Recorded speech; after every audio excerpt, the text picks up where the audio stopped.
Hello, everyone, and welcome to the 167th episode of Tuesdays with Toby. My name is Toby Frierson, and as I say each week, I am thrilled to be back before you again today with another message, y'all. It is March Madness. We've gotten through the first a couple of rounds. We are on our way to the Sweet 16. Let's get into some Gamecock basketball today. Here we go. All right, y'all. When I said let's get into it, I definitely am ready to talk some Lady Gamecocks basketball on today's episode. First and foremost, let's start out with last Friday night. Now, Presbyterian College coming over from about an hour there, right above Columbia, South Carolina. We had high expectations for what we were going to do in that game. We beat them by 70 on our previous route with them. But remember, we played without Cardoza. And also we had a long stretch as well. So we didn't necessarily know how we were going to look. But I tell you what, after watching that game, after seeing how all 8 players who dressed, because of course it was a huge shock that we didn't have Bree, and we didn't know what was going on with Bree Hall. So after seeing everything, all I can tell you right now is that the South Carolina Lady Gamecocks have come to this tournament, this NCAA tournament, ready to play as a team, which is, that's who we are. It's who we've been. But man, oh man, Friday night, 8 players dressed, 8 players played all 15 minutes plus. I think really 16 minutes plus. I'm pretty sure Shakima Walker had the fewest minutes, but everyone scored. Everyone scored with the exception of Tessa Johnson. However, Tessa did some other things. She had some rebounds. She had some blocks. She played big minutes. She had 30 minutes. Y'all, Friday's team looked good, and we put up 91 points against Presbyterian College and sent them back to Clinton, South Carolina to celebrate their first NCAA appearance. So that was Friday night. Oh, wait. Tell me we can't stop there on Friday night. Y'all, Chloe Kitts. Where did Chloe Kitts come from, going 9 for 9 from the field with 21 points and maybe 12 boards or something of that nature?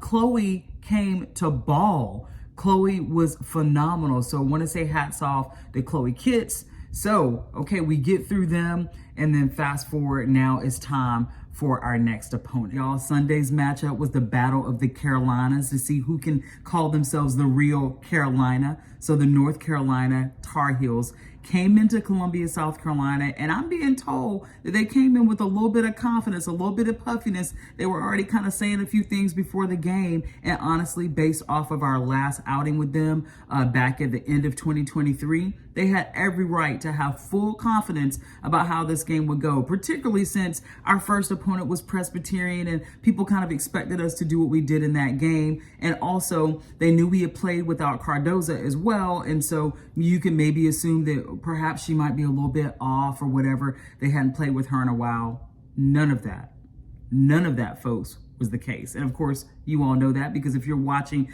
this episode right now, it means you're more than likely a Lady Gamecock fan. You're following all these things, and you, just like me, have never, ever seen what we saw out of the Lady Gamecocks on Sunday when from tip-off to the end, they kept their foot on the gas. They had a complete game.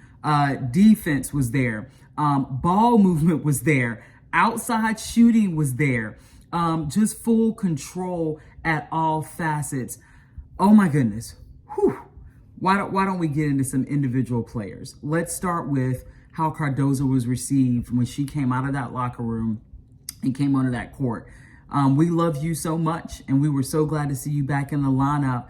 And Cardoza came back. You all gave us a strong game. I believe 12 points and 10 boards or something of that nature. And so she was solid for us. We had Chloe Kitts coming off the bench again. So this is her second time coming off the bench. And y'all, Chloe is making her case for why she is a phenomenal bench player for us. For whatever reason, this girl, last game we just talked about it, went 9 for 9. She went 4 for 5 on Sunday, putting up 12 points. Chloe, let's go. Keep balling out. And then Pow Pow, I don't know if I mentioned this about Friday, but she's also another one of the storylines because her father has not seen her play yet this year. So he was at Friday's game. He was at Sunday's game as well. Pow was excellent. Her three-point ball was falling. She was 50% from three. Gave us a 2 for 4 performance from the three ball. But that was one of the storylines of the game. The three ball was falling, was raining from everywhere. MiLaysia Fulwiley got 4 3-pointers herself in the first half. We'll get back to MiLaysia in a minute. I'm not ready. But y'all, Tessa redeemed herself on Sunday. While she did have great minutes on Friday, 30 minutes or whatever, and she had good rebounds and she had a few steals, but she had 0 points on Friday. And whatever talk she had with herself or whatever talk the coaches had with her, Johnson came in, went 3 for 5 from the 3-point line. I mean, was not hesitating. That ball was swinging. That ball was moving. She was putting it up, and she finished with 11 points. Hats off to our freshman, Tessa Johnson. Let's go. And then, yes, let's get to the star of the game. And it's okay to say star of the game because we don't have a star of our team, and we're okay with that. We play team basketball, and I can rattle off 4 or 5 names for you right now, and you're all going to be like, those are your stars. They are. They are definitely our stars. Our entire team is. But MiLaysia Fulwiley just came with just another level kind of stuff. And what I did not remember is MiLaysia got benched at the last game against Carolina, against UNC. Maybe she played 3.5 minutes. I don't think she played 4 minutes at all.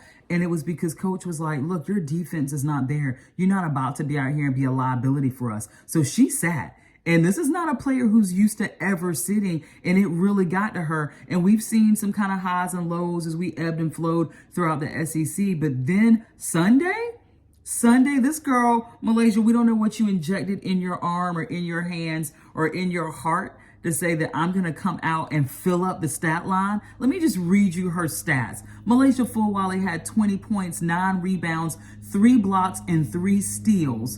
And she was just also just so dominant, so in control. She wasn't playing like a freshman. Tessa wasn't playing like a freshman. Cardozo wasn't playing like she sat out a game and just had the traumatizing events that took place in the SEC championship game. Nobody was playing in form. And then Kits was like, you know what? I like coming off the bench. Let me just go in real quick, drop this 4 for 5, get these points, and then go sit back down.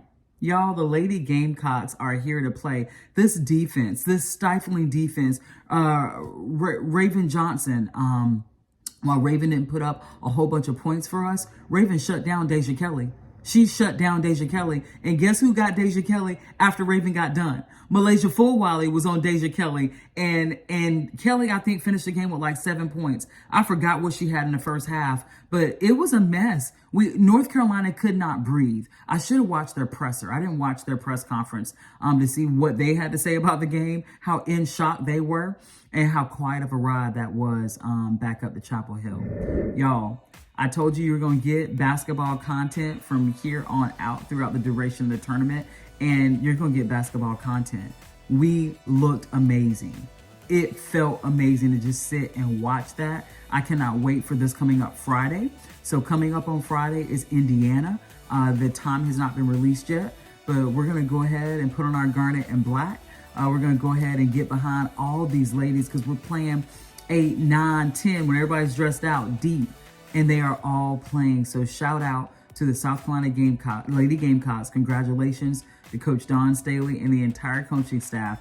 We're ready to get behind you in the Sweet 16 berth. We cannot wait to move forward, and let's see what the end's gonna be. All right, you guys, continue to like, share, and subscribe, and I'll see you back here next week.